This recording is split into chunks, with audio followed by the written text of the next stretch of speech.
67 چې ټول پیغمبرانو دین اسلام او سورۃ مائده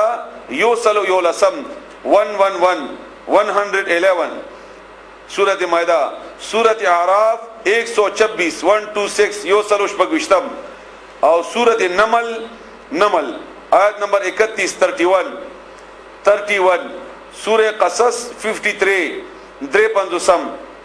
53 او سورہ زاریات آیت نمبر 36 دا ټولو کې د اسلام خبره او ټولو د مخکینی پیغمبرانو او د مخکینی قومونو باره کړي تاسو به وګورئ تاسو ته اندازه ولګي تسلیمی دل الله ته ځان تسلیمول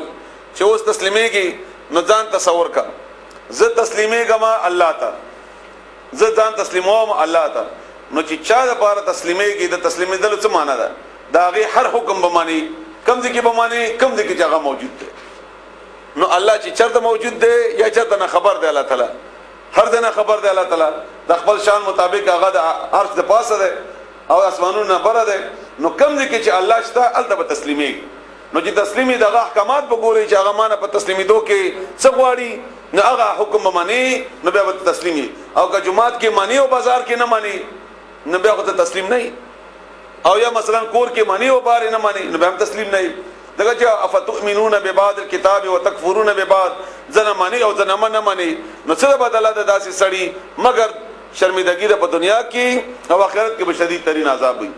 د اسلام وای الله دې موږ تاسو ته معافي وکړي جی بالکل جی بالکل دا ټول او حاکمیت بد الله او موږ تاسو همیشه چې کله د شرک باندې تقریرونه کوو کنه توحید باندې نو موږ صرف د بوتانو پیرانو دار ایثار کو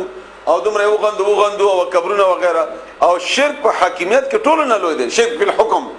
دغه چې الله سره موږ د نور خبره منو لکه نن ځا موږ لوی خدای هغه دیموکراسي ده هغه زموږ سیاسي نظام ده ټول نه لوی موږ هم دکړه جمهوریت نظام موږ دا نن موږ دا ځان سوار کړی دنه مخکې موږ د ملکیت وو هغه نه مخکې بل وغه نه بل بار الله دې موږ تمافیو کې دې ټول شینو اسلام ده بیا الله فرمایي ومختلف اختلاف نو کړي الذين او کسانو اوتل کتابه چې ورکړی شوی او کتاب الا مگر من بعد ورستو ما ده غنا الا من بعد مگر ورستو د اغنا جاءهم چراغ اغویتا العلم پوها بغيا وجد زدنا بینهم بخبل منس کې د زد په بنیاد اختلاف کړي دي یعنی د ناپوهي په بنیاد نه کړي دغه چې ناپوهي خو په پوهي کې و د چوي او په واچي نو ویغ بشي او چې ځان یو د کړي او په ویخي او دغه جو پوهي دي زید کړي دي ومن يكفر او څوک چې انکار وکي بی آیات الله د الله د آیاتونو نه فإن الله بس بشکل تعالی سریع الحساب زر حساب اغستون کړي هغه د کمپیوټر او د کیلکولیټر او د گواهانو ضرورت شته هغه خبر ده فین بیا کچری حاجوکا دوی جګړه کوي تا سره فقل نو یا اسلمتو ما ځان سپارل دي دغه معنی د اسلام ما ځان سپارل دي ما ځان تسلیم کړي دي ما سرخ کا تکړه دي وجهه مقبل لله الا تعالی ومن او اغڅوک یا اغچاهم اتبعن چې ما پیروي وکړه یعنی ما زم تسلیم شوی ما او څوک چې زما پیروي کوي دا ټول الله ته تابع دي ومن اتبعني او چا چې پیروي وکړه زما وقل او یا للذین او کسانو ته اوتل الكتاب چې ورکړی شوی دی کتاب والاميين او امیانو ته امیانو نه مراد دلته د مکی مشرکین دي او هر څوک چې کېدل شي اسلمتم آیات تاسو اسلام راوړی دی ته ټیک ده ته دیوبندي دا صحیح ده ته حنفي دا هم صحیح ده ته سلفي دا ور سره ما ټول صحیح ده خو اسلام دی راوړی دی کنه اصل خبره خو د اسلام ده په دین نومونو خو نه خلاصيږي خو په اسلام باندې نو دیت او یا اسلمتم آیات تاسو تابع اسلام راوړی فإن اسلموا کچری دی اسلام قبول کړی وی کچری دی اسلام راوړی وی فقط نو په تحقیق سره اهتدوا نو دی لار ومندلا دا بیا په سم لار دی و ان او کچری لکه نن سبا مونږ ټول داسې یو ټول نول ځان د پاره وایم چې زه چیا سره زما مقابله ای نو زه په دې نه خوشاله کوم چې زه مسلمان یم بلکې زما نوم به الته سنی او الته یزد یو بری سره مقابله ودا نو زما نوم به الته د بریلی وی کوم مقلد سره مقابله ودا الته زما نوم بیا مقلد وغیرہ وغیرہ حالانکه دا ټول ورست راځي نن سبق ډیر اهم دی وقل وللذین فإن اسلموا کچری دی ایمان راوړی وی اسلام راوړی وی فقد اهتدوا ندی بلار ومندلا وان تولوا کچری دی مخواړو وان او کچری تولوا اغي مخواړی واړولو فانما بس بشک خبر ده د بل نه ده الیکا چې پتا باندې البلاغ رسول دی د پیغام تبلیغ کول دی صرف زور نه دی په زور مسلمان کې والله ولا تعالی بصیر لدن کده بنا ده بالعباد خپل بندگانو ان الذين بشکا کسان یکفرون چې انکار کوي بیاات الله د الله د آیاتونو ويقتلون او دی قتل کوي النبیین پیغمبران بغیر حق بنا حق سرا ان قتل چې چرته ګناي نه کړی فساد نه کړي هغه باوجود قتل کوي ويقتلون او دی وجنی قتل کوي الذين كسان يأمرون جغي حكم کوي دوی ته بالقسط د انصاف کولو من الناس د خلقنا مسلم شریف کی حدیث تی ابو عبیدہ رضی اللہ تعالی عنہ روایت ہے چې رسول الله صلی الله علیه و سلم نه چا پختنه وکړه چې یا رسول الله قیامت کې به ټول نه شدید ترین عذاب د چاوي ان ټول نه ډیر عذاب د چاوي نو پیغمبر علیہ السلام جواب ورکو چې هغه چا پیغمبر وجلوي یا هغه څوک وجلوي چې هغه خلکو ته انصاف خبره کوي او ته لګیا شي هغه مړ کی دا به ټول شدید ترین عذاب کی وی الله دې تاسو بچ کې داسې عذاب نه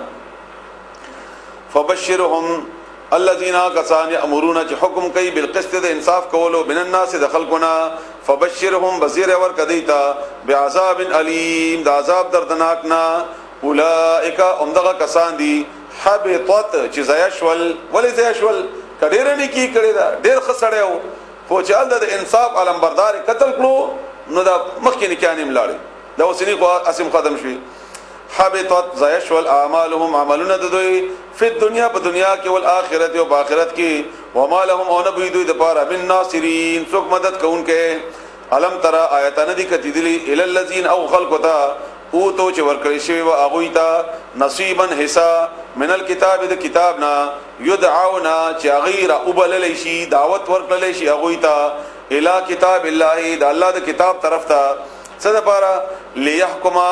د پاره چې فیصله وکي در غختون کې د پاره چې فیصله وکي بینهم دغه بمنځ کې ثم بیا يتولى مخوړی فریق یودلا منهم دغوینا وهم او غوی معرضون مخګرزون کی دي همیشه واقع وداسي شوی وا چې رسول الله صلی الله علیه وسلم په زمانه کې یوې زنانه د يهوديانو زنانه وا اخی زنا وکړه او هغه به زنا د پاره خپل ځان نه دا حکم راويسته او چې مخ به تور کو او بیا به پخره کیناو او بیا به بازار کې تاورتاو او دا خدای چې دا کومه بدکاره وا دا د غید معزز خاندان نه و د مشرانو خاندان نه و نو غیر ډیر غبراو پریشان و چې دا اوس دومره د عزت خاندان نه دا او دا بونګه بازار کې څنګه ګرځو حالان کې حکم د بازار د ګرځول هم نه و حکم خو درجم و خو دې بدل کړي او تحریف کړي او په تورات کې چونانچې دې دا معاملہ رسول الله صلی الله علیه وسلم دربار ته راوړل چې دا رنګي مونږ کې یو سړی او یو زنانه زنا کړی دا او مونږ ته سزا ورکو نو رسول الله صلی الله علیه و آله وسلم تو فرمایل چې زب الله ما ته جواب راکړي دا الله تعالی چې کما حکم یې هغه وي خو تاسو په تورات کې د څه سزا ده هغه ورته ویل چې تورات کې سزا ده چې موږ پخره کینو او مخې تور کو بازار کې وګرځو نو عبد الله ابن سلام رضی الله تعالی علیه هغه دی وخت ناستو او د يهودو ډېر لوی عالمو د تورات او ایمان راوړیو او صحابي شویو نو هغه رسول الله صلی الله علیه و سلم دروغ وایي تورات کې داسې نه دي د دې چې څوای د دې داسې نه دي چنانچه رسول الله صلی الله علیه وسلم ورته ولي تورات راوړل هغه لاړ تورات راوړل وای اول ولي چې کوم ځکه دا آیات چې زناو کې نو به پخره کې نه وي او به مخې تور کوي نو هغه داسې آیات تلاوت کوو او چې کوم ځکه درجه حکم د سلاسه پکې خود نو عبد الله ابن سلام ناستو هغه عالم او ته پته و چې په تورات کې داسې لیکلي نو هغه ورته د لاس لری کا کوم ځای باندې کوته یې خدای نو چې لری کا نو لاندې درجه آیاتو نو بیا رسول الله صلی الله علیه وسلم تا غیته په هغه باندې سزا ورکړه دلته مغه ته اشاره ده چې علم ترى الى الذين اوتوا نصيبا من الكتاب چې چاته د کتاب ته حصہ ورکړي شي چې راوي غوړي د الله کتاب ته نبي مخ واړی او دې همیشه مخاړهون کړي دوی دا کوي ولیدا سي لکه هغه دې دلته میا سه هم ذکر وکړو چې موږ ټول دا غلط فهمي ده هغه دا ذالک دا بانهم زکه دوی ان دا دوی کوي دا سي زکه چې قالو دی وای لن تمسن النار هیڅ چرب اونرسی کی مونږ ته اور چرب مونږ اور مسنه کی الا مگر ایامن څورځي معدودات دشمیر یا څورځي دشمیر لکه موږ څلوي ورځې د سخی عبادت کړو څلوي ورځې بسوځو بیا موږ